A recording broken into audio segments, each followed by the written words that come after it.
আসসালামু আলাইকুম ওয়া রাহমাতুল্লাহি ওয়া বারাকাতুহু। সম্মানিত মেহমানবৃন্দ, সকলকে বসার জন্য আহ্বান করছি। আমার যুবক ভাইরা, ছাত্র ভাইরা যারা আছো, সকলেই জায়গা নিয়ে বসে পড়ো। কিছু চেয়ারের ব্যবস্থা আছে, তো যাদের অসুস্থতা আছে, নিচে বসতে কষ্ট হয়, তারা চেয়ারে বসলে ভালো হয়। যাদের বসার সুযোগ আছে, স্বাভাবিক আপনারা প্যান্ডেলে বসলেই, নিচে বসলে ভালো হবে মনে হয়। তো যারা আশপাশে আছেন, রাস্তায়, দোকানে, অল্প সময়ের মধ্যেই মাহফিল সমাপ্ত হবে, বেশি রাত করা হবে না। কাজেই আপনারা সবাই বসে পড়েন, সকলেই বসে পড়েন। আল্লাহ রব্বুল আলামিন আমাদের সবাইকে আল্লাহর জিকিরে বসার তৌফিক দান করুন। ইন্নাল হামদালিল্লাহ আলহামদুলিল্লাহি নাহমাদুহু ওয়া নাস্তাঈনুহু ওয়া নাস্তাগফিরুহু ওয়া নু'মিনু বিহি ওয়া নাতাওয়াক্কালু আলাইহি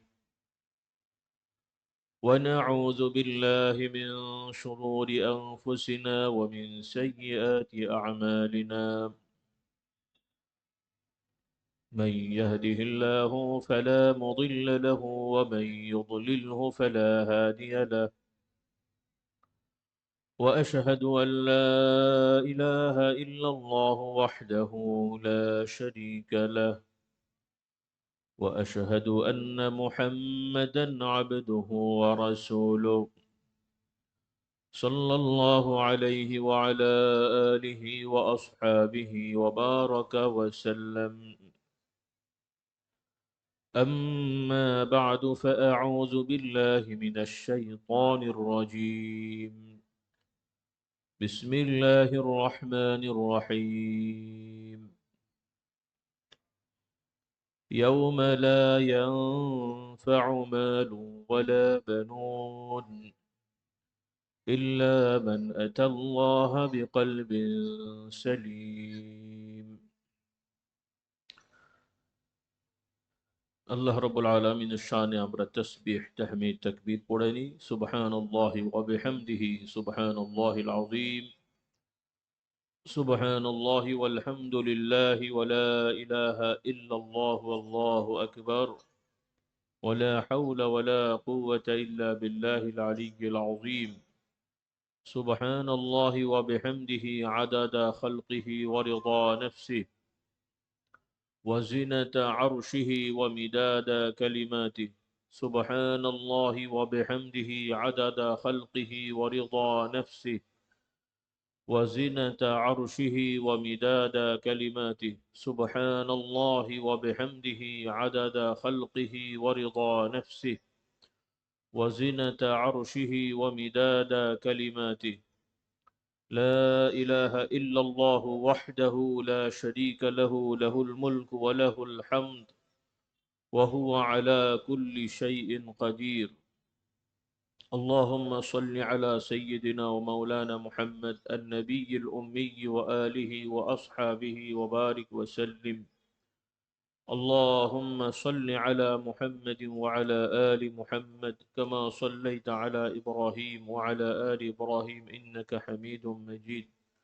اللهم بارك على محمد وعلى آل محمد كما باركت على إبراهيم وعلى آل إبراهيم إنك حميد مجيد. صلى الله عليه وعلى آله وأصحابه وبارك وسلم. বাৎসরিক ওয়াজ মাহফিল বহু বছর ধরে নিয়মিত হয়ে আসছে। এই ওয়াজ মাহফিলে আমরা একত্রিতভাবে বহু বছর আলোচনা করেছি। আমার শ্রদ্ধেয়, আমার আত্মীয়, ভগ্নিপতি একদিক থেকে, এর থেকেও বড় আমার ওস্তাদ ডক্টর আব্দুল্লাহ জাহাঙ্গীর রহমতুল্লাহ আলাই, তার থেকে কিছু বিষয় শেখার সুযোগ আল্লাহ তাআলা করে দিয়েছেন, আলহামদুলিল্লাহ। তো তিনিও আলোচনা করেছেন, তার শেখানো বিষয় হয়তো কিছু আমিও আগে বলেছি। আল্লাহ তাআলার মুকদ্দার তাকদীর, আজকে তিনি নেই। এভাবে একটা সময় হয়তো আমরাও থাকবো না, এবং যারা আমার শ্রোতা ভাইয়েরা আছেন সবারই একই পরিণতি হবে। আমাদের পূর্বেও অনেকে এক সময় ছিলেন, এখন নেই, আমরাও এক সময় থাকবো না। এই ওয়াজ মাহফিল কিন্তু বহু আগে থেকেই হচ্ছে। মরহুম ডক্টর আব্দুল্লাহ জাহাঙ্গীর রহমতুল্লাহ আলাই তার আব্বার সময়ও দু একবার এখানে ওয়াজ মাহফিল হয়েছে। আমাদের পূর্বপুরুষরা এসেছেন, আমার আব্বাজান চাচাজানরা এসেছেন, পরবর্তীতে এই ওয়াজ মাহফিল হয়ে আসছে। তো আসলে এই উদ্যোগের উদ্দেশ্যগুলো কি? আমরা যে আয়োজনগুলো করি, আমরা যে আসি, কি উদ্দেশ্যে এখানে আয়োজন করা হয়, কি উদ্দেশ্যে আসা হয়, এগুলো জাগতিক কোনো দলীয় সভা সমাবেশ শোডাউন নয়। আমাদের উদ্দেশ্য একটাই, আল্লাহ তাআলার স্মরণে, আল্লাহ তাআলার কালামে পাক থেকে কিছু আলোচনা করে শিক্ষা গ্রহণ করা, সেই অনুযায়ী চলার জন্য দৃঢ় সংকল্প নিয়ত করা এবং চেষ্টা করা। এবং আল্লাহ রাব্বুল আলামিন আমাদেরকে জানিয়েছেন যে আল্লাহ তাআলার পথে যারা চেষ্টা করে, আল্লাহ তাআলা অবশ্যই তাদেরকে পথ পাওয়ার ব্যবস্থা করে দেন, পথ দিয়ে দেন। বলুন আলহামদুলিল্লাহ। কোরআনুল কারীম আল্লাহ তাআলা বলছেন, ওয়াল্লাযীনা জাহাদু ফীনা লানাহদিয়ান্নাহুম সুবুলানা। যারা আমার রাস্তায় চেষ্টা করে, পরিশ্রম করে, আমি অবশ্যই তাদেরকে আমার পথসমূহ পাইয়ে দেব। তো আমাদের চেষ্টা করার দায়িত্ব আছে। আল্লাহ তাআলার বিধান শিক্ষা দেওয়া হয়েছে। সকল নবী রসুলগণ তারা এসে আল্লাহ তাআলা তাদেরকে দায়িত্ব দিয়ে পাঠিয়েছেন। তারা সাধ্য অনুযায়ী চেষ্টা করেছেন নবুয়তি দায়িত্ব পালনে, এবং কখনোই তারা তাদের নবুয়তি দায়িত্ব পালনে কোনো ধরনের অবহেলা অবজ্ঞা করেননি এবং ভুলভ্রান্তিও করেননি। বলি আলহামদুলিল্লাহ। এটা আমাদের বিশ্বাস দৃঢ় হওয়া উচিত। অনেকে কথা বলতে যে, লিখতে যে অনেক ভুলভ্রান্তি বলেন এবং লেখেন, সেগুলো থেকে আল্লাহ তাআলা আমাদেরকে হেফাজত করুন। কারণ আমাদের দৃঢ় বিশ্বাস হতে হবে সকল নবী রসুলগণ নবুয়তি দায়িত্ব পালনে নির্ভুল ছিলেন। বলি আলহামদুলিল্লাহ। এবং ব্যক্তিগতভাবে সকল ধরনের অন্যায় অপরাধ থেকে মুক্ত ছিলেন।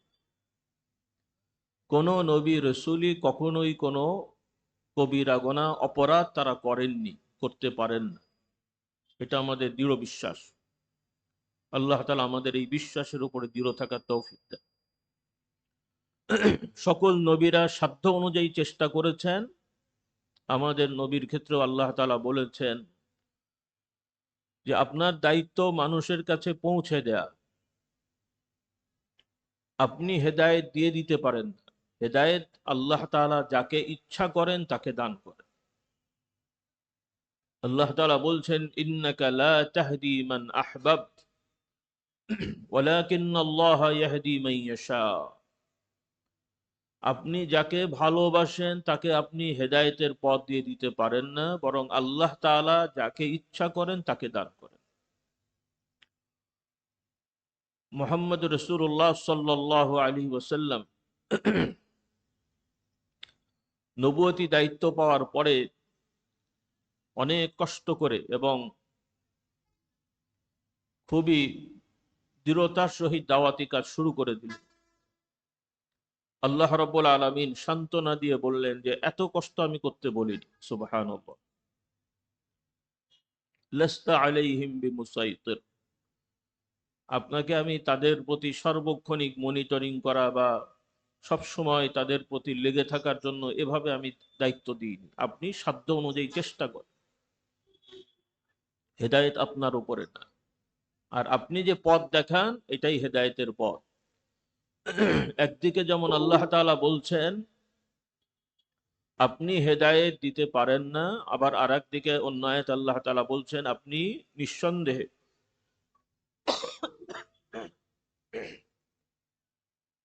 আপনি নিঃসন্দেহে মানুষদেরকে হেদায়েতের পথ দিয়ে থাকেন।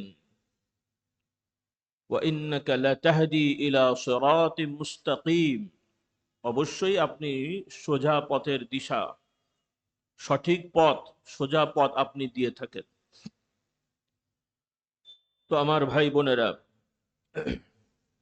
আল্লাহ রাব্বুল আলামিন আমাদেরকে দুনিয়ায় পাঠিয়েছেন নির্দিষ্ট সময়ের জন্য। আমরা সবাই জানি দুনিয়া থেকে আমাদেরকে যেতে হবে, এটা আমরা সবাই জানি, ধর্ম বর্ণ নির্বিশেষে, ধার্মিক নাস্তিক সবাই জানে, এবং বাস্তবতা হলো মানুষ মারা যাবে। কিন্তু মৃত্যুর পরে কি হবে এটা নিয়ে এক এক গোষ্ঠীর এক এক ধরনের বিশ্বাস। কেউ বলছে মৃত্যুর পরে শেষ, কেউ বলছে পুনর্জন্মে বিশ্বাসী, যে মানুষ মরে যে আবার জন্মায়, বিভিন্ন আকৃতি ধারণ করে, বিভিন্ন সৃষ্টিতে রূপান্তরিত হয়ে পরিবর্তন হতে থাকে, নাউজুবিল্লাহ, এরকম। কিন্তু যেটা আল্লাহ তাআলার পক্ষ থেকে স্পষ্টভাবে জানিয়ে দেওয়া হয়েছে সেটা হলো এই মানুষ, সব মানুষ মৃত্যুর পরে যেমন তারা সাময়িক সময়ের জন্য মাটির সাথে মিশে থাকে, অতঃপর আবার আল্লাহ তাআলা তাদেরকে হুকুম দেবেন সবাই মাটি থেকে উঠবে, যে যেই অবস্থায় থাকুক না কেন, মানে যে যেখানেই থাকুক সবাইকে উঠতে হবে আল্লাহ তাআলার হুকুমে, এবং সবাইকে আল্লাহ তাআলা একত্রিত করবেন এবং বিচারের কার্যক্রম পরিচালিত হবে। বর্তমান যে পৃথিবী আছে এই পৃথিবী এরকমটি থাকবে না। বর্তমান পৃথিবীতে পাহাড় আছে, নদী আছে, সমুদ্র আছে, সমতল আছে, বন জঙ্গল, শহর, বিভিন্ন রকম। এই পৃথিবী এরকম থাকবে না। কোরআনুল কারীম আল্লাহ তাআলা বলছেন, ইয়াউমা তুবাদদালুল আরদু গায়রাল আরদ ওয়া বারাজু লিল্লাহিল ওয়াহিদিল কাহ্হার।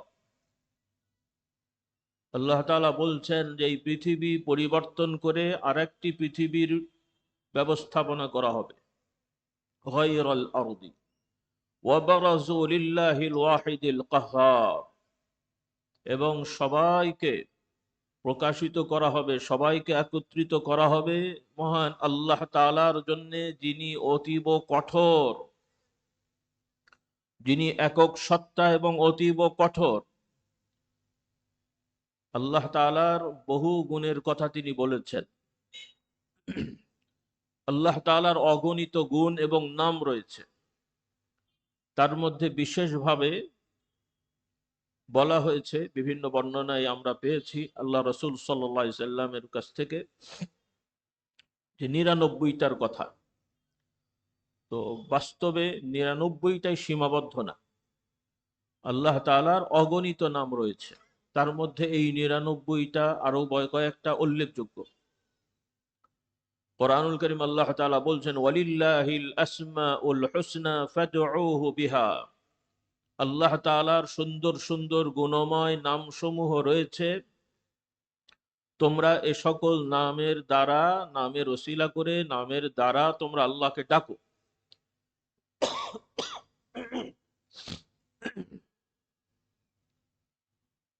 তো আল্লাহ তাআলার বহু গুণের নাম আল্লাহ তাআলা কোরআনুল কারীম উল্লেখ করেছেন, বিভিন্ন আয়াতে বিভিন্ন ভাবে এগুলো উল্লেখ করা হয়েছে।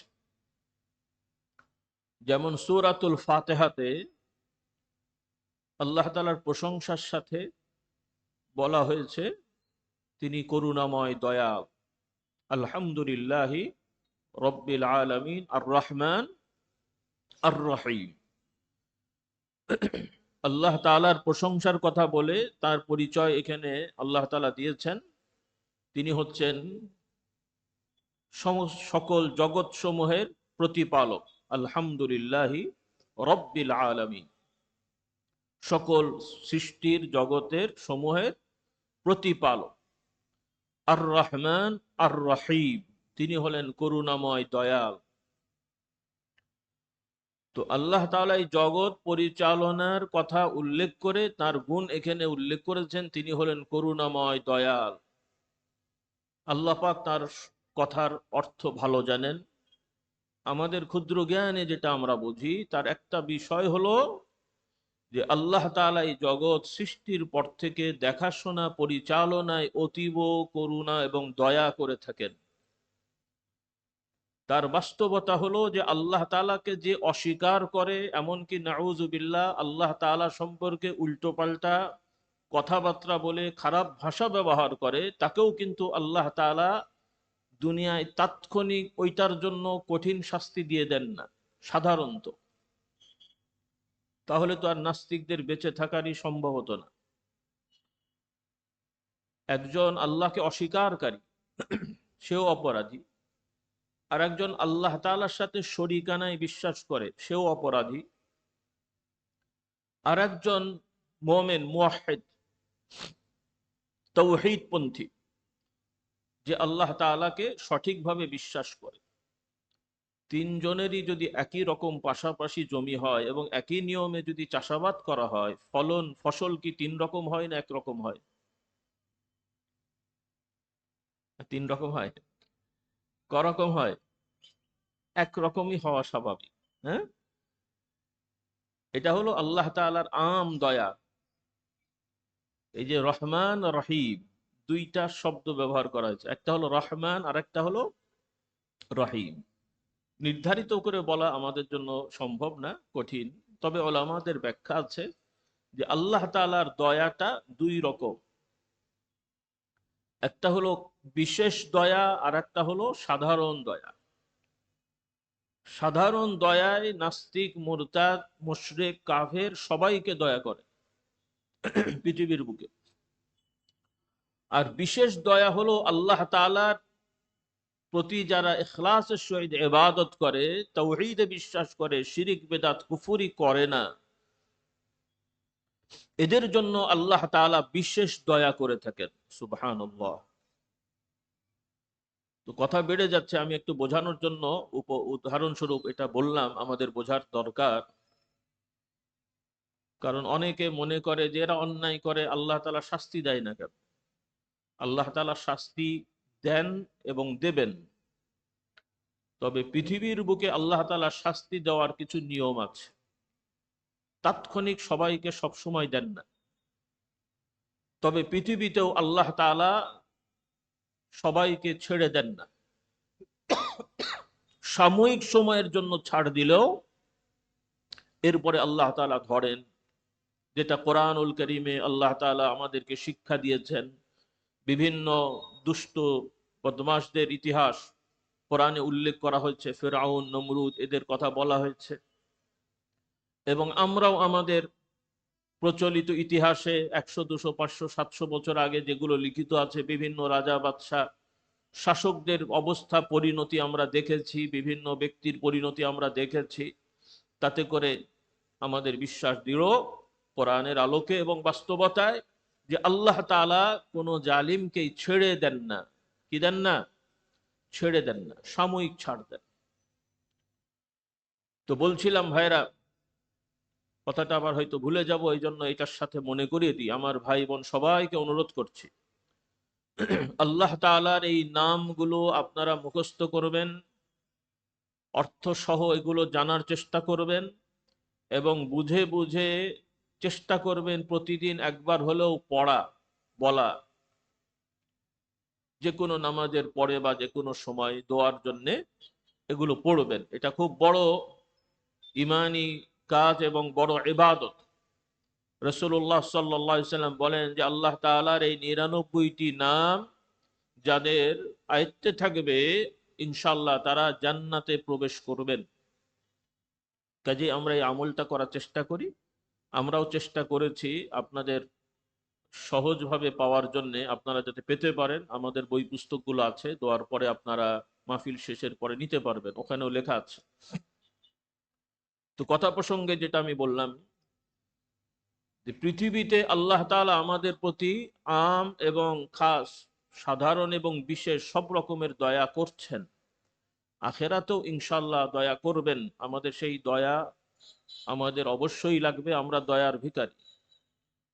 তবে বিশেষভাবে আল্লাহ তাআলা যেটা বলেছেন সেটা হলো কিয়ামতের দিনে আল্লাহ তাআলা ন্যায় বিচার প্রতিষ্ঠা করবেন। কি বিচার? ন্যায় বিচার। কুরআনুল কারীম আল্লাহ তাআলা বলছেন, ওয়ানাদাউল মাওয়াজিনাল কিসতা লিয়াউমিল কিয়ামাহ ফালা তুযলামু নাফসুন শাইআ ওয়া ইন কানা মিসকালা হাববাতিন মিন খারদালিন আতাইনা বিহা ওয়া কাফা বিনা হাসিবিন। আল্লাহ তাআলা বলছেন, কিয়ামতের সময় আমি ন্যায় বিচারের মাপযন্ত্র প্রতিষ্ঠা করব। মিজান মানে হলো মাপযন্ত্র। ন্যায় বিচারের মাপযন্ত্র আমি প্রতিষ্ঠা করব। কারো প্রতি কোনো রকমের অবিচার করা হবে না। ফালা তুযলামু নাফসুন শাইআ ওয়া ইন কানা মিসকালা হাববাতিন মিন খারদালিন আতাইনা বিহা। অনুকণা পরিমাণও কারো কোনো আমল মানে কথাবার্তা কাজকর্ম কেউ তোমরা করে থাকলে সেটাও ওখানে উপস্থাপন করা হবে, ওইটাও নিয়ে আসা হবে। আতাইনা বিহা ওয়া কাফা বিনা হাসিবিন। আর তোমাদের সকলের কথাবার্তা কাজকর্ম অনুকণা পরিমাণেরও যদি হয় সেটাও হাজির করার ক্ষেত্রে আল্লাহ তাআলা নিজের ব্যাপারে বলছেন, আমি একাই যথেষ্ট। সুবহানাল্লাহ। কাউকে দরকার হবে না। এই সৃষ্টি জগৎ সৃষ্টি করতে যেমন আল্লাহ তাআলার কারো দরকার হয়নি, সৃষ্টি থেকে শেষ পর্যন্ত পরিচালনার ক্ষেত্রেও আল্লাহ তাআলার কারো দরকার হয় না। আল্লাহ তাআলা তিনি একাই একক সর্বে সর্বা, তিনি নিজেই সকল ব্যাপারের জন্য যথেষ্ট, কারো কোনো দরকার হয় না। সুবহানাল্লাহি ওয়া বিহামদিহি। অন্যান্য যে সৃষ্টিরা আছেন এগুলো আল্লাহ তাআলার ইচ্ছা হয়েছে তিনি বানিয়েছেন। আল্লাহ তাআলা কারো মুখাপেক্ষী না। আল্লাহ তাআলা ফেরেশতাদেরও মুখাপেক্ষী না, নবী রসুলগণের মুখাপেক্ষী না। আউলিয়া একরাম বুজুর্গ যাদেরকে আমরা বলি, নবীদের পরের মর্যাদা যাদের, আল্লাহর প্রিয় বান্দাগণ, নবীদের অনুসারী সাথীগণ, তাদেরকে যারা সরাসরি দেখে থাকেন, তাদের পরবর্তীতে যারা সেই পথে চলে থাকেন, তারা সবাই আল্লাহ তাআলার সৃষ্টি। যেটা নিয়ে অন্যান্য ধর্মের আবিষ্কার, যত ধর্ম পৃথিবীতে আছে সবই হলো বিকৃত এবং আবিষ্কৃত। এটা আমাদের দৃঢ়তার সহিত বিশ্বাস করতে হবে। কারণ বর্তমানে আমরা দেখতে পাচ্ছি, শুনতে পাচ্ছি, সমাজের কিছু কিছু লোকেরা তাদের দাবি সকল ধর্মই সঠিক, সব ধর্মই মহাপবিত্র, এই ধরনের কিছু বলি আমরা শুনতে পাচ্ছি। এগুলো বুঝে শুনে বললেও তার যদি অন্তর থেকে বলে এটা তো বড় কুফরি শিরকি, এবং যদি অন্তর ইয়াকিন থাকেও তার উপরে লোক দেখানোর জন্য বলে এটাও কুফরি। সমাজে মানুষের কাছ থেকে মানুষের সাথে সম্পর্ক গড়ার জন্যও যদি এই ধরনের কথা বলে তাহলেও এটা কুফরি। কারণ এই ধরনের কোনো সমস্যায় তারা বলছে না যে তাদের জীবন মরণের প্রশ্ন। ইসলামে কিছু কিছু ব্যাপারে আল্লাহ তাআলা বান্দার জন্য ইহসান করেন। কোনো ব্যক্তি যদি এমন পর্যায়ে পৌঁছায় যে তাকে দুটো জিনিস বাঁচতে বলা হয়েছে, দুটো চয়েস, হয় সে কোনো কুফুরি কথা বা কাজ করবে, না হলে তাকে মেরে ফেলা হবে। ইসলামের বিধানে তার জন্য ওজর আছে যে সে ওই কুফুরি কথা বলে বেঁচে এসে তওবা করে ফেলবে। আল্লাহ তো অন্তর দেখছেন, তার অন্তর ঠিক আছে কিন্তু বলে সে বাঁচবে, এই সুযোগ আছে। কিন্তু সে যদি ওই সুযোগ না নিয়ে ইমানের উপরে অবিচল থেকে হত্যা হয় তাহলে সে শহীদ হয়ে যাবে ইনশাআল্লাহ। কিন্তু বর্তমানে যারা এই সমস্ত কথা বলছেন তারা কি এই ধরনের কোনো সমস্যায় আছে? আপনাদের কি মনে হয়? আমার কথা বোঝা যাচ্ছে না? যারা মনে করে বলছে যে সব ধর্মই সঠিক, সব ধর্মই মহাপবিত্র, তারা কি এই রকম সমস্যায় আছে যে এই কথা না বললে মরে যাবে? হ্যাঁ, তাহলে কেন বলছে?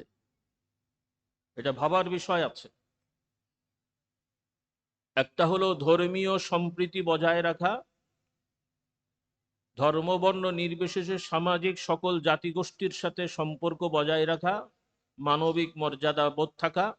আর একটা হলো ঈমান আকীদার ব্যাপারে সিদ্ধান্ত নেওয়া, দুটোর বিষয় আমাদেরকে পরিষ্কার হতে হবে।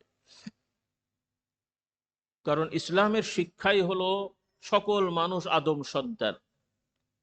আল্লাহ তাআলা এই কথা না বললে, না শেখালে আমরা তো বিভিন্ন চিন্তায় আমরা বিশ্বাস করতাম।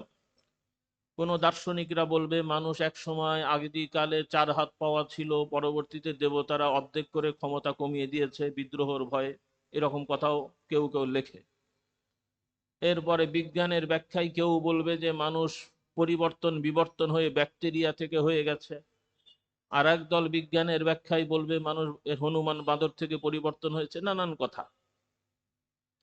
কিন্তু আমরা মুমিন মুসলমান হিসেবে দৃঢ়তার সহিত বিশ্বাস করি, পৃথিবীতে বর্তমানে যত জাতি গোষ্ঠী ধর্ম যাই থাকুক, সবাই মানুষ হিসেবে আদম সন্তান। এটা তো আমরা বিশ্বাস করি।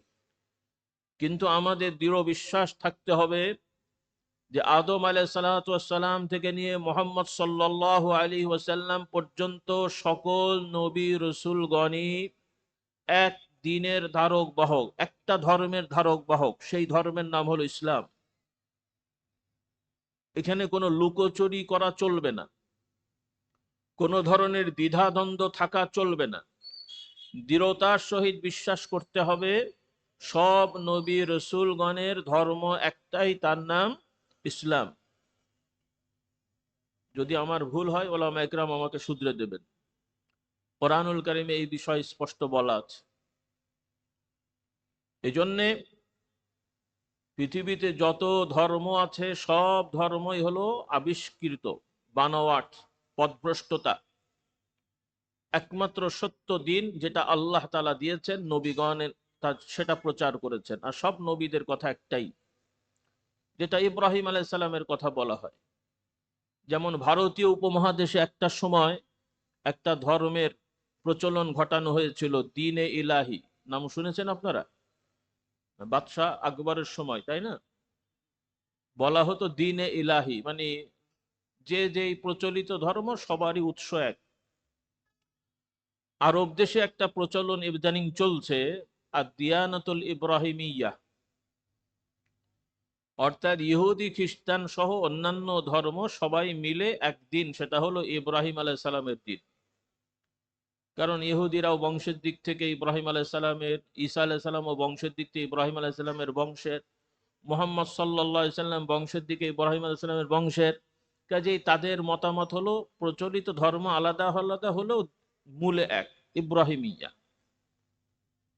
কিন্তু এই যে কথাটা ইদানিং কিছু মুসলমানরা এগুলো বলছে, অথচ এটা স্পষ্ট কোরআন বিরোধী কথা।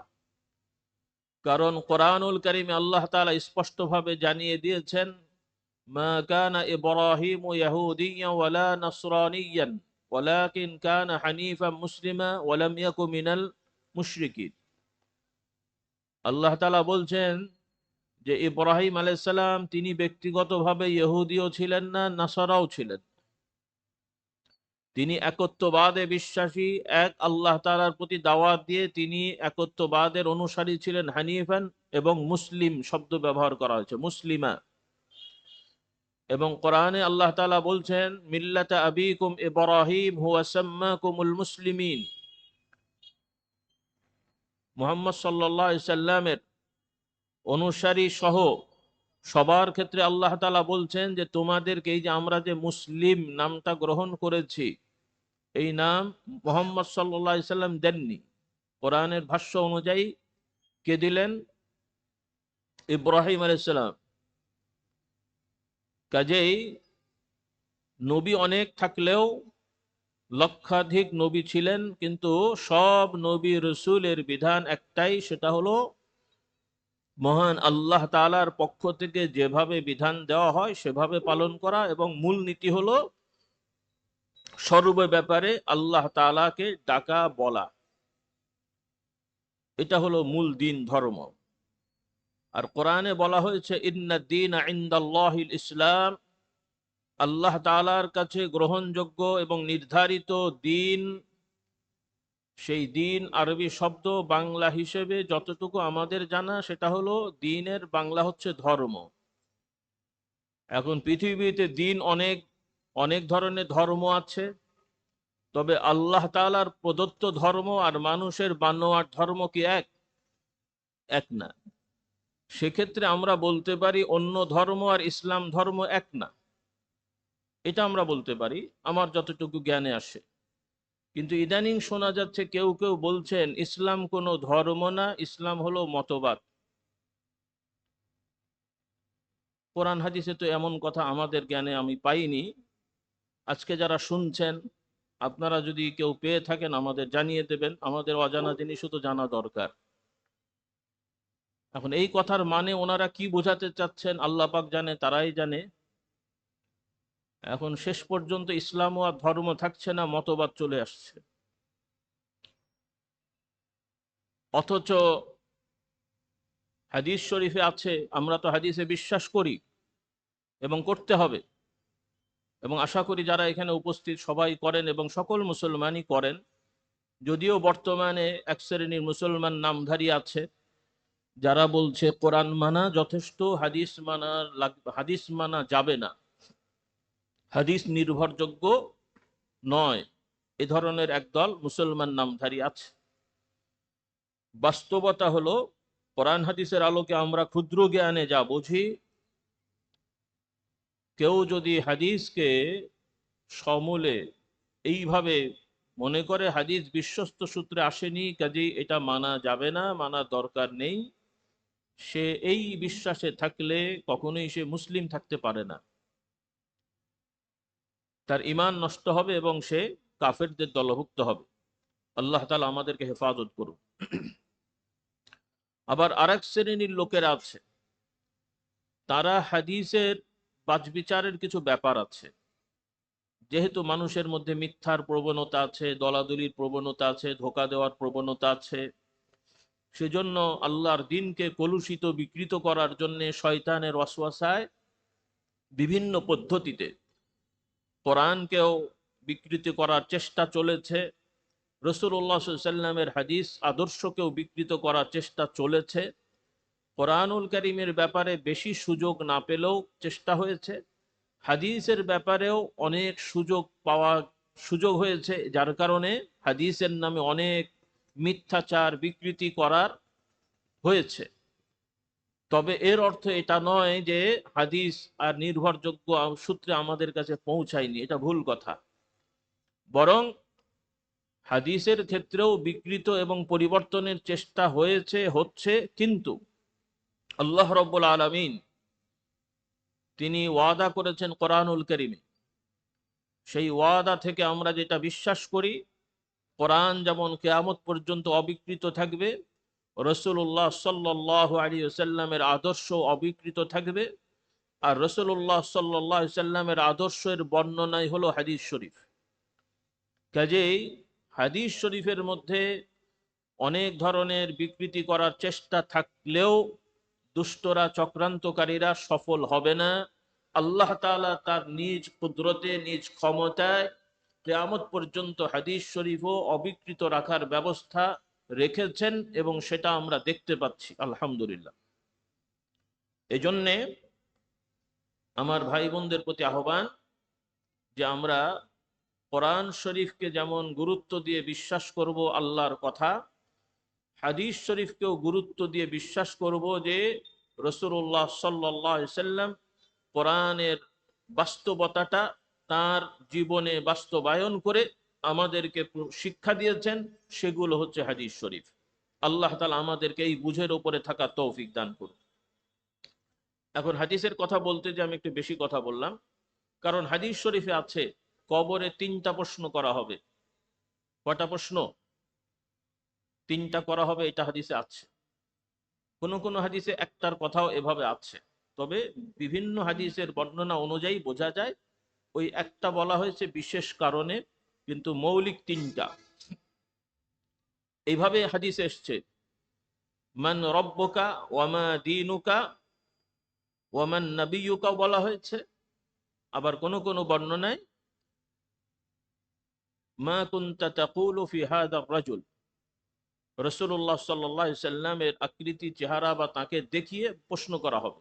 আশা করি হাদিসগুলো আপনারা শুনেছেন এবং হাদিসগুলো নির্ভরযোগ্য। তো আরবি ভাষা অনুযায়ী আমাদের প্রতিপালক রব, প্রতিপালক আল্লাহ। আমাদের রবকে আল্লাহ। মান রব্বুকা, প্রশ্ন হবে তোমার রবকে, প্রতিপালককে। ওয়ামা দীনুকা, দিনের আরবি, দিন আরবি বাংলা হচ্ছে ধর্ম। ওয়ামা দীনুকা, তোমার দিন কি, ধর্ম কি, মানে কোন ধর্ম মেনে চলেছ। আর মোহাম্মদ সাল্লাল্লাহু আলাইহি সাল্লামের ব্যাপারে তোমার বিশ্বাস কি ছিল। এই নবী মোহাম্মদ সাল্লাল্লাহু আলাইহি সাল্লাম, এই লোকটা, তার ব্যাপারে তোমার বিশ্বাস কি ছিল, কি বলেছো তাকে। এগুলো তো হাদিস শরীফে এসেছে, আমরা সবাই জানি। এখন নতুন করে অনেক কথা শোনা যাচ্ছে। এমন কথাও আমরা শুনলাম, কেউ কেউ বলছেন কবরে 3টে প্রশ্ন করা হবে, 3টাই নাকি রাজনৈতিক প্রশ্ন। এবং বলা হচ্ছে দিন কি, মানে তোমার দল কি। আরবিতে দিন মানে হলো, বাংলা হচ্ছে ধর্ম, ডিকশনারি খুলে দেখেন। আর দলের আরবি হচ্ছে হিজব, দলের আরবি হিজব। কিন্তু আমাদের সমাজে কিছু লোক দাবি করে বসলো দিন মানে হলো দল।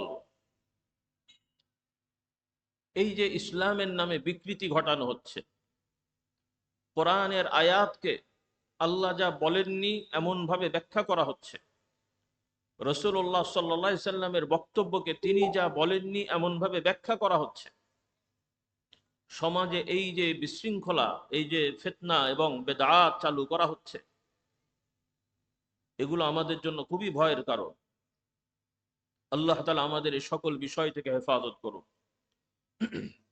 তো আমি যে কথাটা মূলে যেতে চাচ্ছি সেটা হলো, আমার ভাই বোনেরা, আমরা সকলেই মুমিন মুসলিম, আলহামদুলিল্লাহ, বংশীয়ভাবে আমরা হয়েছি। এখন শুধু বংশীয়ভাবে এইভাবে মুসলিম থেকে গেলেই আমরা মুক্তি পাবো না। আমাদের সবাইকে ইসলাম জেনে বুঝে মানার চেষ্টা করতে হবে। আর ইসলাম জেনে বুঝে মানার জন্য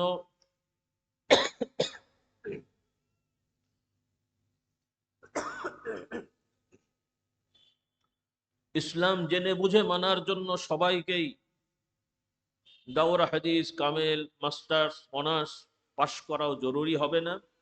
এগুলো পদ্ধতি, যার যেটা সুযোগ আছে আপনারা চেষ্টা করবেন। কিন্তু আমরা গতানুগতিকভাবে মাদ্রাসায় পড়ে কামেল, মাস্টার্স, অনার্স, ডিগ্রি এগুলো যদি নাও করতে পারি দিনী বিষয়ে, অন্তত পারিবারিক সামাজিকভাবে আমরা কোরআনের সাথে সম্পর্ক গড়ি, কোরআনের সাথে সম্পর্ক গড়ি, ইসলামকে আমরা ধারণ করি। আমাদের আত্মিক, আমাদের অন্তরের ব্যাধি, সামাজিক ব্যাধি, পারিবারিক ব্যাধি, রাষ্ট্রীয় ব্যাধি, এগুলো থেকে আমরা মুক্ত হই। কারণ কিয়ামতের ময়দানে শুধু এই দলীয় পরিচয়ের মতন পরিচয় নিয়ে পার পাওয়া যাবে না। দুনিয়ায় অনেক সময় দলীয় পরিচয় দিয়ে অনেক জায়গায় ছাড় পাওয়া যায়। প্রচলিত নিয়মে যখন যেই দল ক্ষমতায় থাকে, কেউ যদি আসামি হয়, থানায় যে যদি বলে আমি অমুক দলের, মানে সরকারি দলের লোক, যখন যে থাকে, তখন দেখা যায় 7 খুনের লোক হলেও সে বেকসুর খালাস হয়ে যায়, পার পেয়ে যায়। আবার অন্য দলের হলে নিরাপদ লোক, নিরপরাধ লোকও দেখা যায় বিপদে পড়ে যায়। তো আল্লাহ রাব্বুল আলামিন কিয়ামতের বিচার ব্যবস্থার কথা বলে বলছেন যে আল্লাহ তাআলার বিচারটা দুনিয়ার এই গতানুগতিক বিচারের মতন হবে না। আল্লাহ তাআলা ন্যায় বিচার প্রতিষ্ঠা করবেন এবং প্রত্যেকের সব ক্ষুদ্র ক্ষুদ্র কথাবার্তা, কাজকর্ম সেখানে হিসাব করা হবে। সেটার আলোকে তাদের সব কিছু মাপা হবে।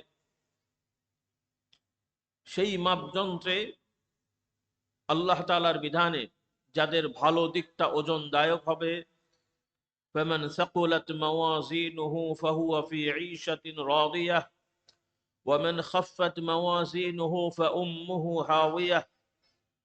আল্লাহ তাআলা বলছেন কিয়ামতের বর্ণনা দিয়ে, অতঃপর যাদের একদিকের মাপযন্ত্র ভারী হবে, থাকুলাত মাওয়াজিনুহু, অর্থাৎ যাদের মাপযন্ত্রের ভালো দিকগুলো, নেক আমল, নেক কথা, ভালো কথা, ভালো কাজ, আমাদের শুধু বড় বড় জিনিসগুলোই মাপা হবে, ছোটগুলো বাদ দেওয়া হবে তা না কিন্তু। এই জন্য আল্লাহ তাআলা বললেন, যে আয়াতটা আমি পড়লাম, ওয়া ইন কানা মিসকালা হাব্বাতিন মিন খারদালিন, মিসকাল হাব্বা মিন খারদাল। অন্য আয়াতে আল্লাহ তাআলা বলছেন ফামান ইয়ামাল মিসকালা যাররাতিন।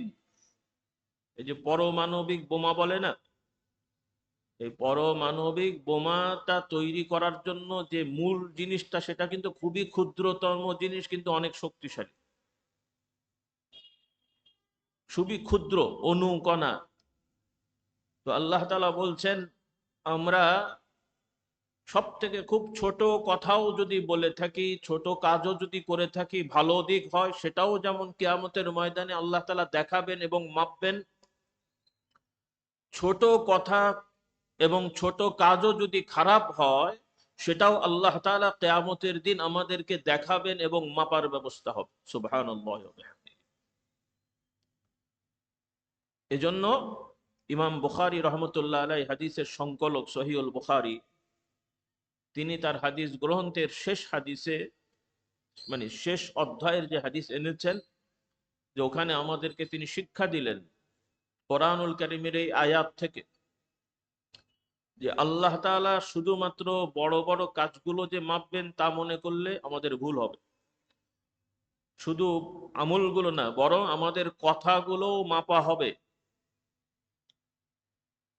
তিনি হেডলাইন এনেছেন ওখানে, মানে ওনার ওই অধ্যায়ে তিনি উল্লেখ করেছেন, ওয়া আন্না আ'মালা বানি আদম ওয়া আকওয়ালাহু তুজান। আদম সন্তানদের কর্ম এবং কথা সবই মাপা হবে। সুবহানাল্লাহ। এবং সেটার আলোকেই এই হাদিসটা তিনি উল্লেখ করেছেন, যে রাসূলুল্লাহ সাল্লাল্লাহু আলাইহি ওয়াসাল্লাম আমাদেরকে শিক্ষা দেন দুইটা বাক্য, দুইটা শব্দ বা বাক্য, পড়া খুবই সহজ, উচ্চারণ করা খুবই হালকা সহজ, করুণাময় দয়াল, আল্লাহ তাআলার কাছে খুবই প্রিয়, এবং দয়াময় আল্লাহ তাআলা যে মাপবেন কিয়ামতের ময়দানে, আমাদের আমলনামা সবকিছু যে মাপা হবে, সেই মিজানে খুবই ওজনদায়ক হবে। সেই দুইটা বিষয় কি, দুইটা বাক্য কি, সবার জানা আছে। কি কি বলেন তো? হ্যাঁ, সুবহানাল্লাহি ওয়া বিহামদিহি সুবহানাল্লাহিল আযীম। তো আমার ভাই বোনেরা, কিয়ামতের ময়দানে আল্লাহ তাআলা বিচারের ব্যবস্থা করবেন, আমাদের সবাইকে সেই বিচারের সম্মুখীন হতে হবে। আমাদের ঈমানটাকে দৃঢ় রাখতে হবে, সাধ্য অনুযায়ী কর্ম করতে হবে।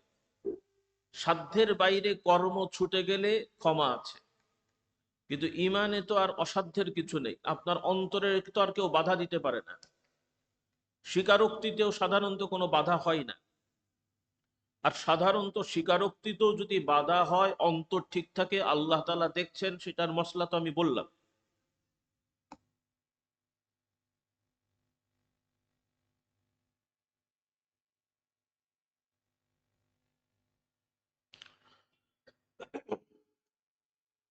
স্বীকারোক্তিতে বাধা থাকলেও ক্ষমা আছে ওই প্রেক্ষাপটে, কিন্তু আল্লাহ মাফ করুন, অন্তর যদি গুলিয়ে যায়, যে বাহ্যিকভাবে ইসলাম প্রকাশ করলাম কিন্তু অন্তর দিয়ে দৃঢ় হয়নি, যেটা মুনাফিকদের অবস্থা ছিল।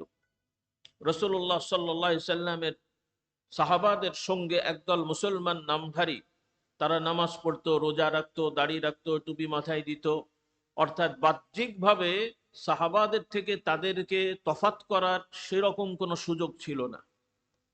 রাসূলুল্লাহ সাল্লাল্লাহু আলাইহি সাল্লাম ওহী আসার আগ পর্যন্ত তিনি নিজেও অনুভব করেননি যে এই লোকগুলো তার সাথে দু নম্বরই করছে। তাহলে এত নিখুঁতভাবে অভিনয় করেও তারা আল্লাহ তাআলার কাছে ধরা পড়ে গেছে, কারণ আল্লাহ তাআলা অন্তর্যামী, আলিমুম বিযাতিস সুদূর, আল্লামুল গুয়ুব। এজন্য আমার ভাই বোনেরা, দুনিয়াবি কোনো স্বার্থে, দুনিয়ার কোনো লোভ লালসায় আমরা খবরদার যেন আমাদের ঈমান বিসর্জন না দিই।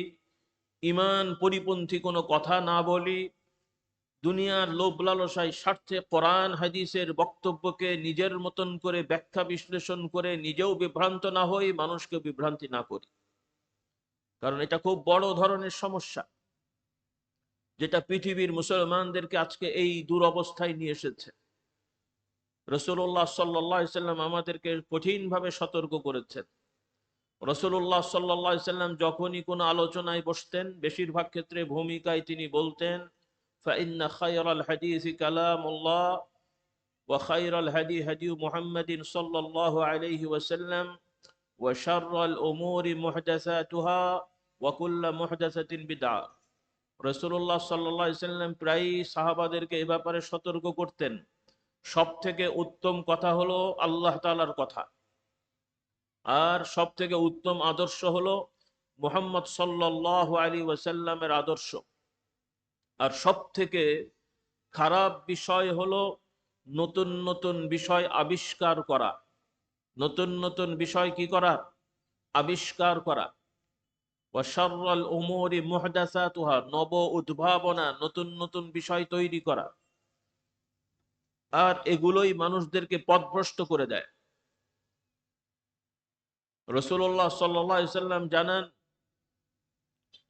মুহাম্মদ সাল্লাল্লাহু আলাইহি সাল্লামের দ্বারা আল্লাহ তাআলা নবুয়তের সমাপ্ত ঘটিয়েছেন। তারপরে আর নতুন করে কাউকে কোনো নবুয়ত দেয়া হবে না। কোরআন হাদিসের দ্বারা এটা স্পষ্ট।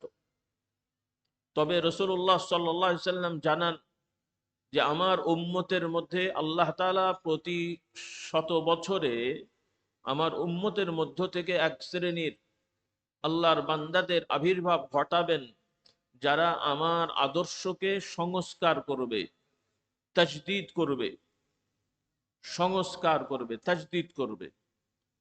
আর সংস্কার তাজদীদের অর্থ হলো রাসূলুল্লাহ সাল্লাল্লাহু আলাইহি সাল্লামের শেখানো যে আদর্শ, সেটার মধ্যে সমাজে যে বিকৃতি ঘটে সেইগুলোকে সংস্কার করে বিকৃতিগুলো বাদ দিয়ে আল্লাহর নবীর আদর্শটাকে বাস্তবায়ন করা, এটা হলো মুজাদ্দিদদের কাজ, সংস্কারকদের কাজ। বাংলা দুটো শব্দ আপনারা মনে রেখেন।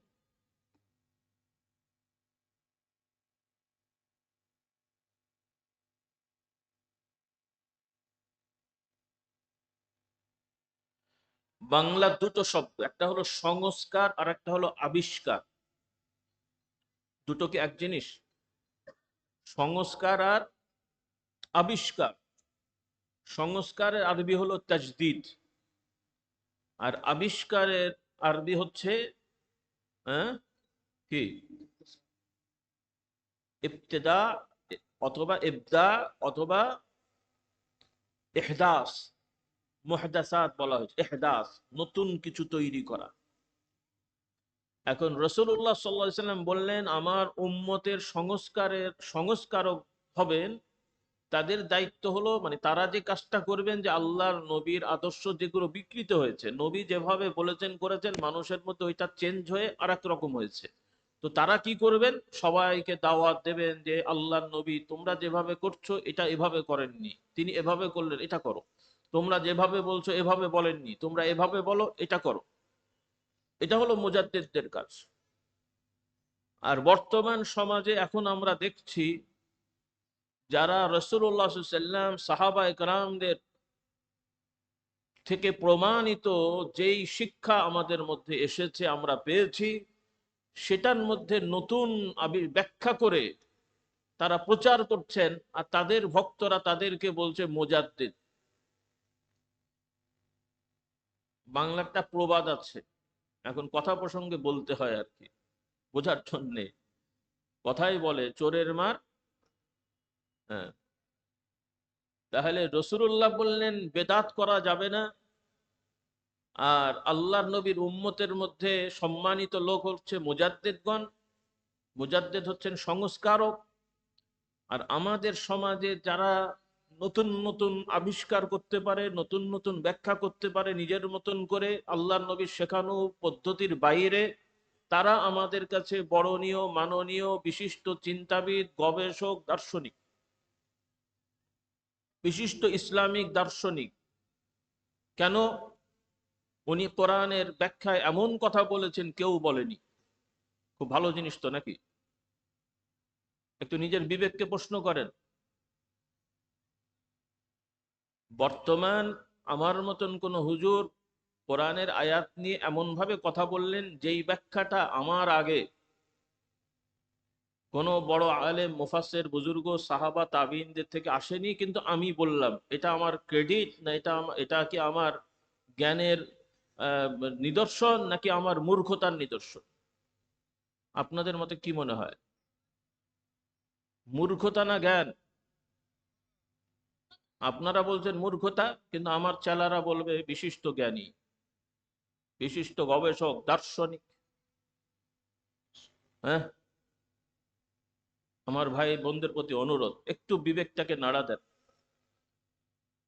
তাহলে এইভাবে নতুন নতুন দার্শনিকের আমদানি হয়ে কোরআন হাদিসের নতুন নতুন ব্যাখ্যা হলে ইসলামের মূল ইসলামটা কি আমাদের থাকবে? এজন্য কে মুজাদ্দেদ আর কে মুবতাদে আমাদেরকে বুঝতে হবে। আল্লাহ তাআলা আমাদেরকে এই বুঝগুলো দান করুন। তো কথা প্রসঙ্গে যেটা বলছিলাম, ভাই বোনেরা, আসুন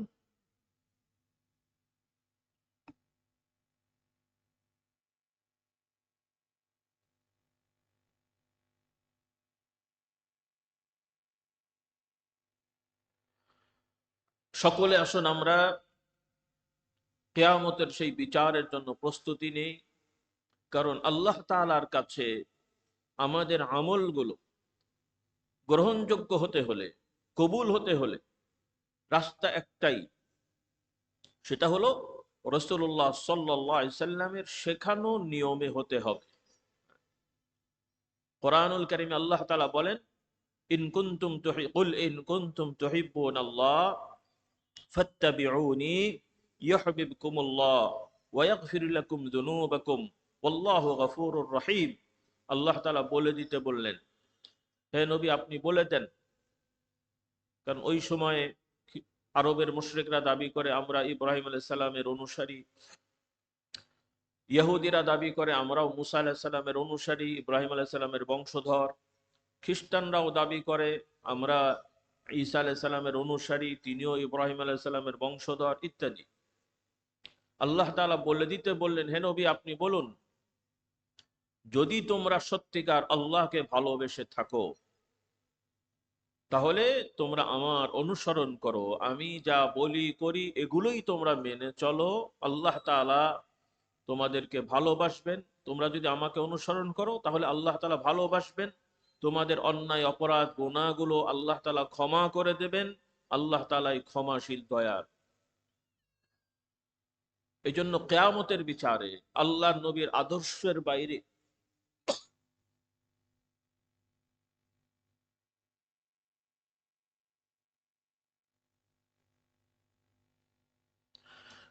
কিয়ামতের বিচারে রাসূলুল্লাহ সাল্লাল্লাহু আলাইহি সাল্লামের আদর্শের বাইরে ইবাদত, এখানে দুটো জিনিস আমাদের বুঝতে হয়। একটা হলো মুআমালাত বলে আরবিতে, যেখানেও কোরআন হাদিসের দিক নির্দেশনা থাকতে হয় কিন্তু উন্মুক্ত। আমরা মাটির ঘর বানাবো না পাকা ঘর বানাবো, খেজুরের পাতা দিয়ে চাটাই মানে পাটি বানাবো নাকি অন্য পাতা দিয়ে বানাবো, কি গদি বানাবো, সিনথেটিক গদি বানাবো, এগুলোতে স্বাধীনতা আছে। কিন্তু উপার্জনটা কেমন হবে? যে টাকা দিয়ে আমরা বানাই, আমরা যদি এখন হারাম টাকা দিয়ে খেজুরের পাতা দিয়ে পাটি বানাই এবং হারাম টাকা দিয়ে মাটির ঘর বানিয়ে যদি দাবি করি সুন্নতি ঘর, হবে তো? দেখতে মনে হবে সুন্নতি, যেহেতু রসুল্লাহর ঘর মাটির ছিল, রসুল্লাহ সাল্লামের ঘরে খেজুরের পাতার চাটাই ছিল, দেখতে আবেগে মনে হবে সুন্নতি ঘর হয়েছে। কিন্তু আমার এই ঘর যদি অন্যের দখল করা জমি হয়, আমার বোনের, ভাইয়ের বা আরেকজনের জমি দখল করা হয়, ঘরটা বানালাম ও টাকা যেটা সেটাও যদি আমার হারাম হয়, এটা কি সুন্নতি ঘর হবে? অন্যদিকে আপনি আমি হালাল উপার্জন করেছি, আল্লাহ তাআলা বরকত দিয়েছেন, লাখ লাখ কোটি টাকা জমা হয়েছে, পাইলিং করে 10 তলা 20 তলা বানিয়েছেন, এটা কি খারাপ হয়েছে? কিন্তু রাসূলুল্লাহ সাল্লাল্লাহু আলাইহি ওয়াসাল্লাম তার 10 তলা 5 তলায় বসবাস করেননি। তাহলে আমাদের কি 10 তলা 5 তলায় থাকা যাবে না? তাহলে এখানে মূল জিনিসটা হলো যে আমাদের উপার্জনটা কি, সেখানে আমরা আল্লাহর আইন মানলাম কিনা, এটা হচ্ছে এখানে আমাদের শিক্ষা। এগুলো হচ্ছে মুআমালা, নামাজ রোজা হজ যাকাতে রাসূলুল্লাহ সাল্লাল্লাহু আলাইহি ওয়াসাল্লাম যা শিক্ষা দিয়েছেন সেই অনুযায়ী হতে হবে। এখন হজের হাজী সাহেবের সংখ্যা দিনকে দিন বেড়ে যাচ্ছে।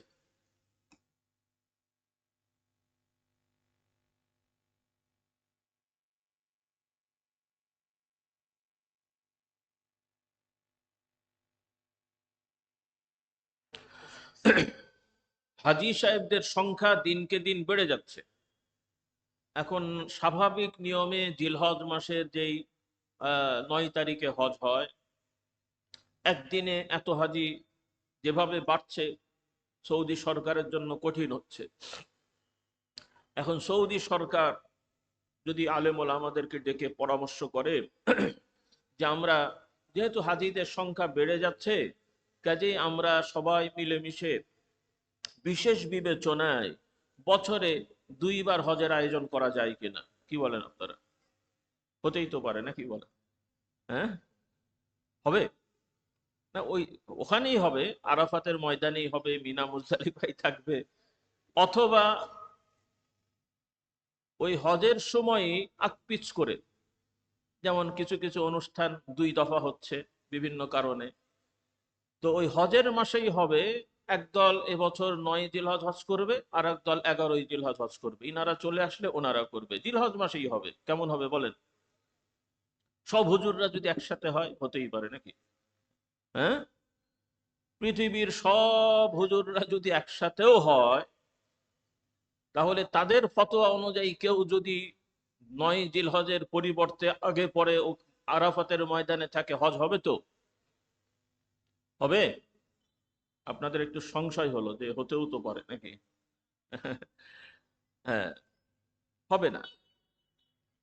রমজানের রোজা, আপনি ব্যক্তিগতভাবে অসুস্থ থাকতে পারেন, সেজন্য আপনার রোজা ক্ষমা হতে পারে, কিন্তু রমজান মাস বাদে অন্য মাসে ফরজ রোজা নির্ধারণ করা যাবে?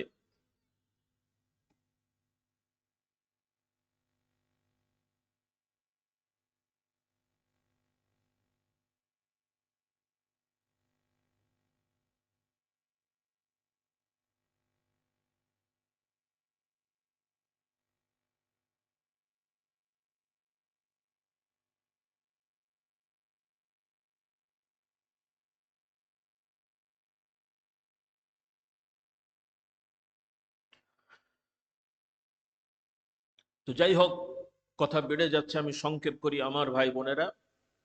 এই জন্য কেয়ামতের ময়দানে পুরুষ নারী সবার জন্য এই কথাগুলো, আমার অনেক মা বোনরাও আশপাশ থেকে শুনছেন, এসেছেন। এবাদতের ব্যাপারে পুরুষ নারী সবাইকে আল্লাহ তাআলা হুকুম দিয়েছেন। হয়তো এবাদতের কিছু পদ্ধতিতে কিছু তারতম্য থাকলেও মূল নীতিতে আল্লাহ তাআলা আমাদেরকে শিক্ষা দিয়েছেন, মান আমিলা সালিহাম মিন যাকারিন আও উনসা ওয়া হুয়া মুমিন ফালানুহয়িয়ান্নাহু হায়াতান তাইয়্যিবাহ ওয়া লানাজজিয়ান্নাহুম আজরাহুম বিআহসানি মা কানু ইয়ামালুন।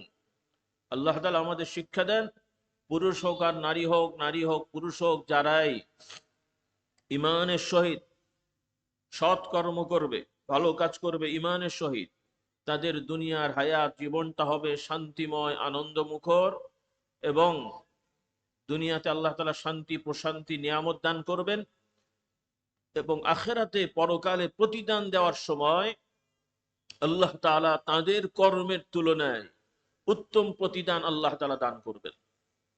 পুরুষ নারী সবাইকে বলা হয়েছে, কোথাও বলা হয়নি যে পুরুষরা ইবাদত করলে যে সওয়াব পায়, নারীরা করলে অর্ধেক পায়। এরকম মাসলা জীবনে শুনেছেন? ইবাদতের প্রতিদানে সামাজিক অনেক দায়ী দায়িত্ব নারীদেরকে আল্লাহ তাআলা দেননি, যদিও ইদানিং মুসলমানদের মধ্যে এই ফিতনাগুলো চলে এসছে। কিছু ষড়যন্ত্র করে আমাদেরকে শেখানো হচ্ছে পুরুষ নারী সমান অধিকার, সমানভাবে সমাজের সব দায়িত্ব পালন করবে, সব জায়গায় নারীদের যাওয়ার সুযোগ দিতে হবে। এই ধরনের কিছু নতুন নতুন এজেন্ডা বা কথাবার্তা আমরা শুনছি বা বাস্তবায়নের চেষ্টা চলছে। পক্ষান্তরে আমরা মুমিন মুসলমান হিসেবে আমার ভাই বোনদের প্রতি আহ্বান, আমরা বিশ্বাস করব আল্লাহ তাআলা পুরুষ নারী সৃষ্টি করেছেন, পুরুষদেরকে নির্ধারিত কিছু দায়িত্ব দিয়েছেন, সেই দায়িত্বের মধ্যে নারীদের দায়িত্ব নেই। নারীদেরকে নির্ধারিত কিছু দায়িত্ব দিয়েছেন, সেগুলোর মধ্যে আবার পুরুষদের কিছু দায়িত্ব নেই। আর কিছু কাজে নারী পুরুষ সবাইকে আল্লাহ তাআলা দায়িত্ব দিয়েছেন। এই যে ভিন্নতা এবং স্বতন্ত্রতা, এটা আমাদেরকে বিশ্বাস করতে হবে। তথা পুরুষ নারী সব জায়গায় সমান, এটা ইসলামী মৌলিক আইন বিধান এবং আকীদার সাথে সাংঘর্ষিক। পুরুষ নারী সব জায়গায় সমান না। কিছু হলো নাগরিক অধিকার, কিছু হলো মানবিক অধিকার, সেগুলো ভিন্ন কথা। কিন্তু নারী পুরুষ সব জায়গায় সমান বিশ্বাস করে নারী পুরুষকে এইভাবে এস্টাবলিশ করার চিন্তা, এটা ইসলামী মূল ইমান আকীদার সাথে সাংঘর্ষিক এবং ইসলামী আইন কানুনের সাথেও সাংঘর্ষিক। এতে সমাজের জন্য পরবর্তীতে ভারসাম্য নষ্ট হবে এবং হয়েছে। পৃথিবীর বিভিন্ন জায়গায় এখন তারা অনেক ধরনের সমস্যার সম্মুখীন হয়েছে এই সমান করার কারণে। এক সময় তারাও কিন্তু হয়তোবা বলা শুরু করবে ভিন্নতার কথা। যেমন চায়নাতে এক সময় এক সন্তান নীতি বাধ্যতামূলক তারা চালু করেছিল, বিভিন্ন আইন কানুন করে, যে একটার বেশি সন্তান নেওয়া যাবে না, নিলে জরিমানা হবে, ইত্যাদি ইত্যাদি ইত্যাদি। পরবর্তীতে কি দেখা গেল?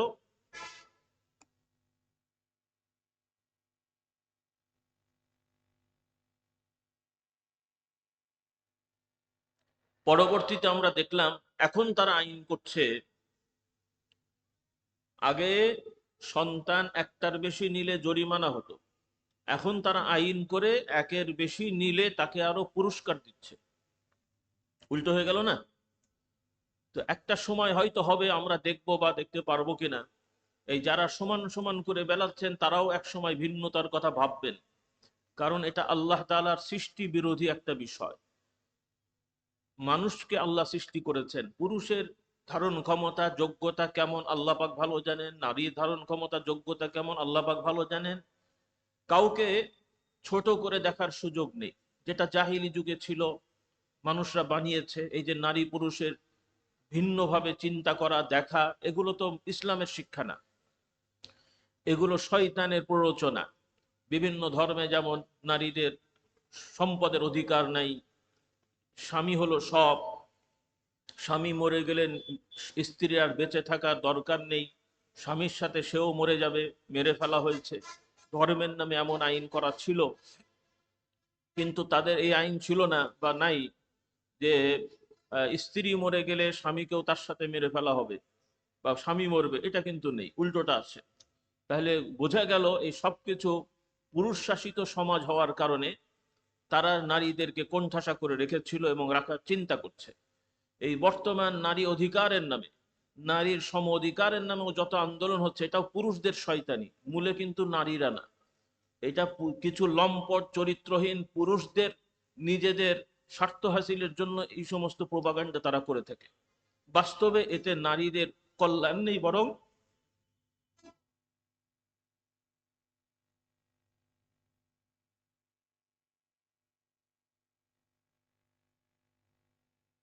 এই জন্য আমি যেটা বলতে চাচ্ছি ভাই বোনদের, আমার মা বোনের, আপনারাও ইসলাম শিখবেন, কোরআন শিখবেন।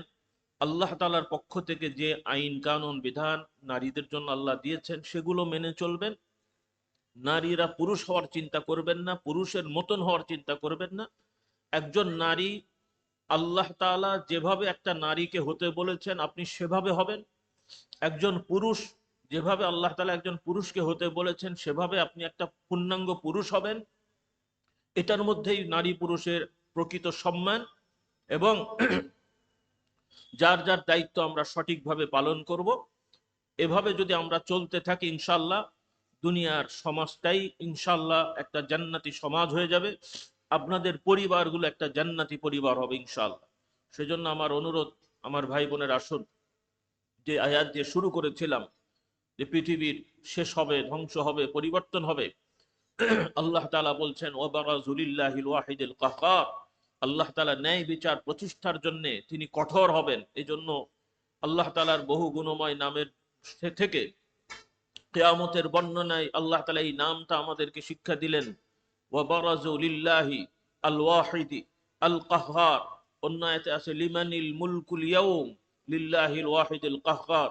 আল্লাহ তাআলা বলছেন কিয়ামতের সেই বিচার, সবসময় তো আল্লাহ তাআলার রাজত্ব, তবে বিশেষভাবে দুনিয়াতে সাময়িকভাবে মানুষেরাও নানান ধরনের রাজত্ব করে থাকে, কিন্তু কিয়ামতের ময়দানে আল্লাহ তাআলা ব্যতিরেকে কারো কোনো ধরনের কোনো কথা বলার অবকাশ থাকবে না। সেজন্য ওই সময়ের প্রস্তুতি আমাদের সবাইকে নিতে হবে। হালাল হারাম বাজ বিচার করে চলা, কোরআনের চর্চা আমাদের ঘরে ঘরে করা। ইনশাআল্লাহ আপনারা এগুলো চেষ্টা করেন। আল্লাহ তাআলা আমাদের সবাইকে তৌফিক দান করুন।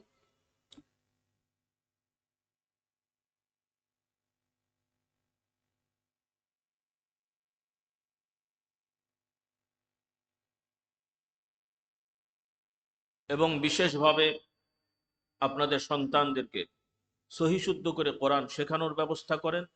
আলহামদুলিল্লাহ, আজকে এখানে আলোচনা করার আগ মুহূর্ত আগে বেশ কিছু আগে আমাদের আপনাদের ঝিনাইদহ এলাকার বেশ অনেক ইমাম সাহেবদের সাথে কিছু মত বিনিময় হলো। সংক্ষেপে দু চারটি কথা বলার আমার সুযোগ হয়েছিল। ভাইদেরকেও আমি বলেছি, মুহতারাম আল্লামা হযরতকে, আপনাদেরকেও আমি অনুরোধ করব, আপনারা মসজিদ ভিত্তিক কোরআনের দর্স, সরাসরি কোরআন থেকে শিক্ষা, মানে কোরআনের আয়াত তেলাওয়াত এবং ওইগুলোর অনুবাদ এবং ওই শিক্ষাগুলো মানুষদের কাছে যেন পৌঁছে যায়। এটা কিন্তু খুব অভাব আছে আমাদের। আমরা কোরআনের কথা বলি, কিন্তু বাস্তবতা হলো সরাসরি কোরআনের সাথে সম্পর্ক আমাদের খুব কম। ওয়াজ নসিহতেও অনেক সময় দু একটি আয়াতের কথা বলে আনুষঙ্গিক অত বেশি কথা বলা হয় যে মূল শিক্ষাটাই অনেক সময় আমাদের থেকে হারিয়ে যায়। সেজন্য আমাদের চেষ্টা করা উচিত সরাসরি কোরআনের সাথে সম্পর্ক গড়া। রাসূলুল্লাহ সাল্লাল্লাহু আলাইহি সাল্লাম আমাদের শিক্ষা দেন, যারা কোরআন পড়বে, কোরআনের শিক্ষা গ্রহণ করবে, কোরআনের শিক্ষাকে সমাজে প্রচার প্রসার করবে, কোরআনের হালালকে হালাল সাব্যস্ত করবে, হারামকে হারাম সাব্যস্ত করবে, আল্লাহ তাআলা তাদেরকে জান্নাত দান করবেন। এই জন্য আমরা বেশি কিছু, ইসলামে কোনো জিনিসই তো আমাদের সাধ্যের বাইরে না, ইসলামের মূল নীতি কোনোটাই সাধ্যের বাইরে না। তারপরও কিছু কিছু কাজ সাময়িকভাবে আমাদের কাছে কষ্ট মনে হতে পারে।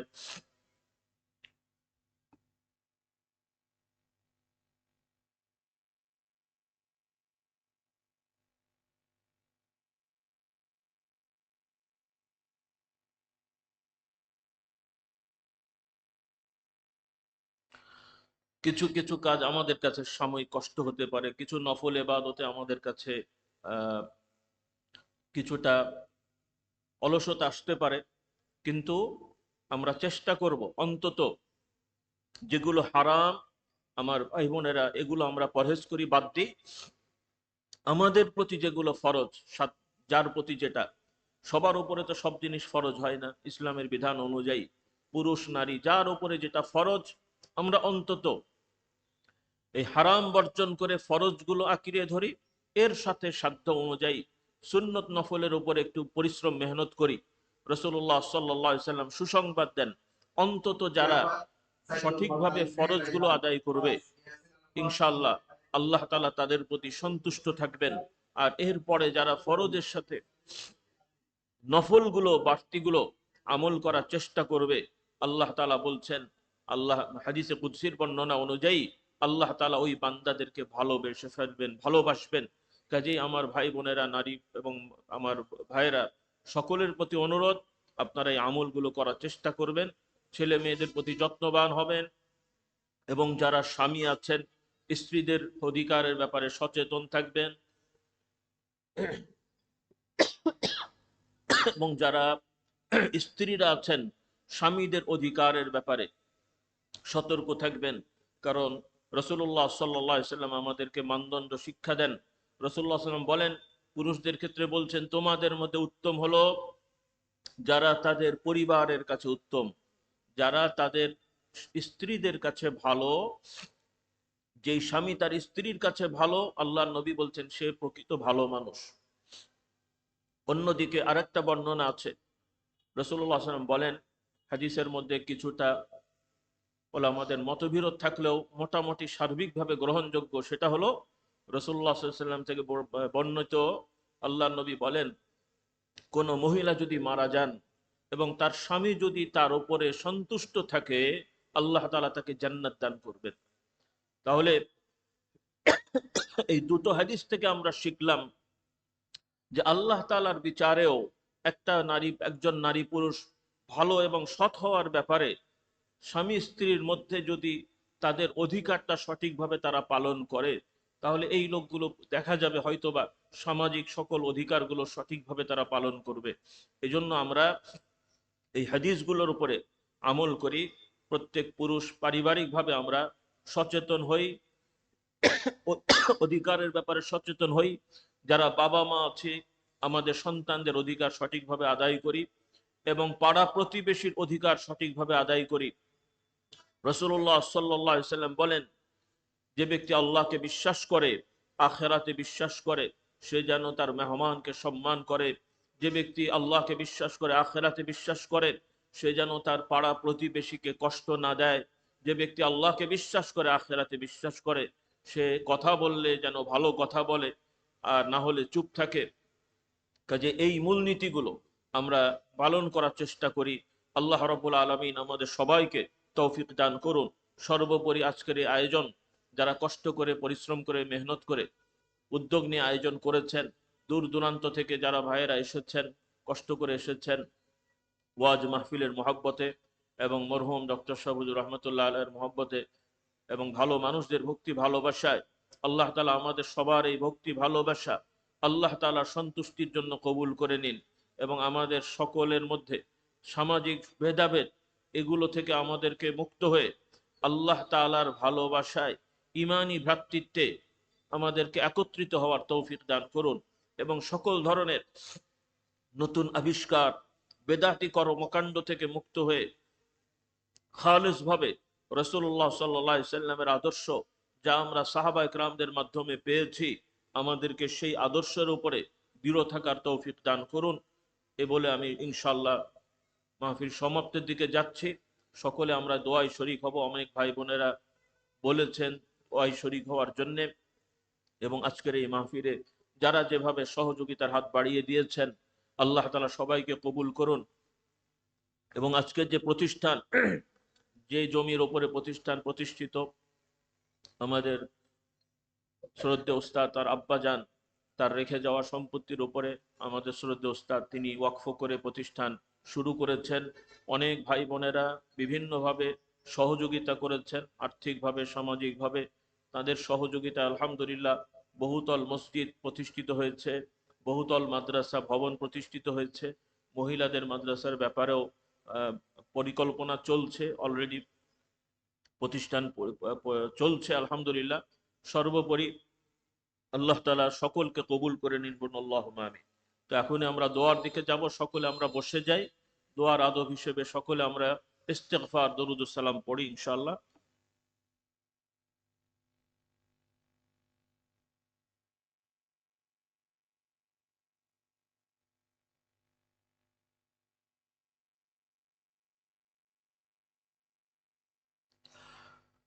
আমরা সকলে সাইয়্যিদুল ইস্তিগফার পড়ি। আল্লাহুম্মা আনতা রাব্বি লা ইলাহা ইল্লা আনতা খালাকতানি ওয়া আনা আবদুক وأنا على عهدك ووعدك ما استطعت أعوذ بك من شر ما صنعت أبوء لك بنعمتك علي وأبوء بذنبي فاغفر لي فإنه لا يغفر الذنوب إلا أنت أستغفر الله العظيم الذي لا إله إلا هو الحي القيوم وأتوب إليه لا حول ولا قوة إلا بالله العلي العظيم.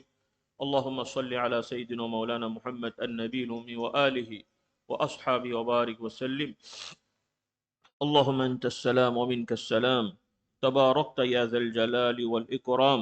ربنا اغفر لنا ولإخواننا الذين سبقونا بالإيمان ولا تجعل في قلوبنا غلا للذين آمنوا ربنا إنك رؤوف رحيم.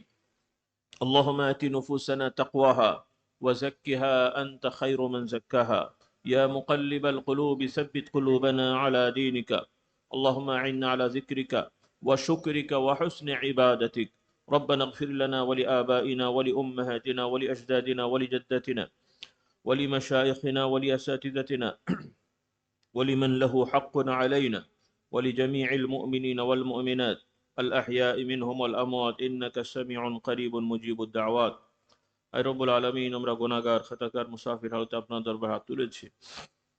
কোরআন সুন্নাহ থেকে সংক্ষিপ্ত কিছু আলোচনা আমরা করেছি।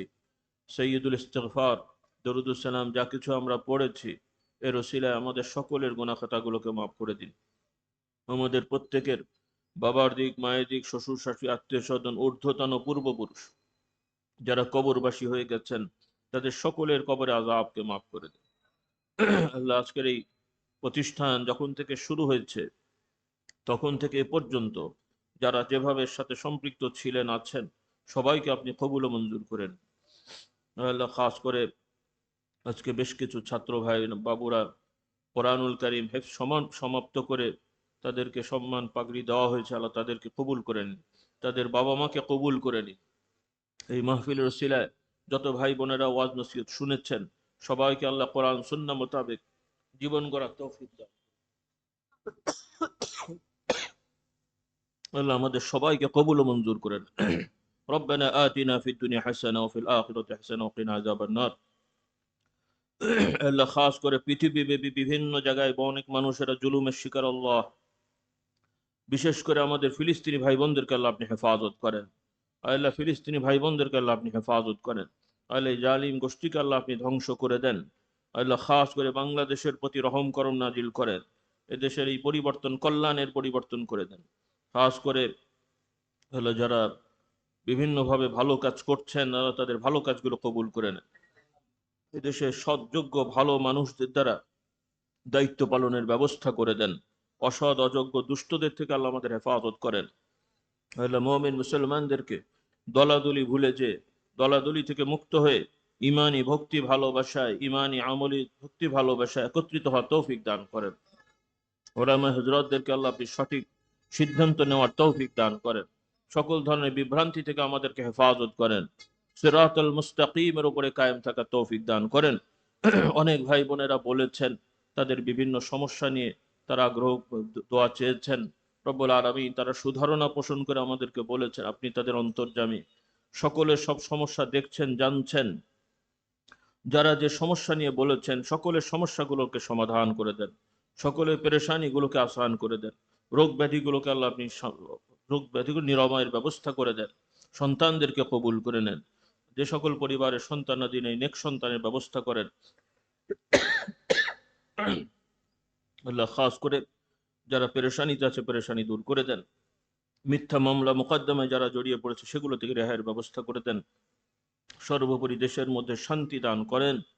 বিশেষ করে এই প্রতিষ্ঠানের প্রতিষ্ঠাতা মুহতারাম আমাদের উস্তাদ ডক্টর সবুজুল্লাহ, তার কবরকে নূরে মুনাওয়ার করে দেন। তার তার আব্বা জানের কবরকে নূরে মুনাওয়ার করে দেন। তার আম্মা জানের কবরকে নূরে মুনাওয়ার করে দেন। এই প্রতিষ্ঠানের সাথে যারা সম্পৃক্ত আছেন, তাদের মুরব্বী যারা কবরবাসী হয়ে গেছে, তাদের সকলের কবরগুলোকে নূরে মুনাওয়ার করে দেন।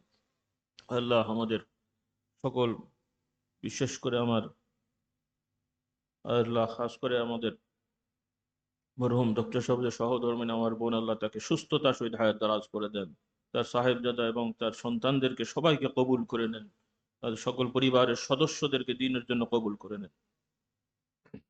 ইয়া মুকাল্লিবাল কুলুবি সাব্বিত কুলুবানা আলা দীনিকা اللهم أعنا على ذكرك وشكرك وحسن عبادتك اللهم أعنا على ذكرك وشكرك وحسن عبادتك اللهم آت نفوسنا تقواها وزكها أنت خير من زكاها।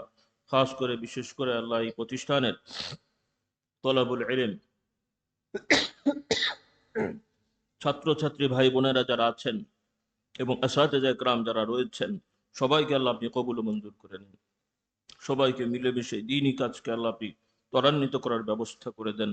اللهم صل على سيدنا مولانا محمد النبي الأمي وآله وأصحابه وبارك وسلم سبحانك اللهم وبحمدك أشهد أن لا إله إلا أنت أستغفرك وأتوب إليك سبحان ربك رب العزة عما يصفون وسلام على المرسلين والحمد لله رب العالمين.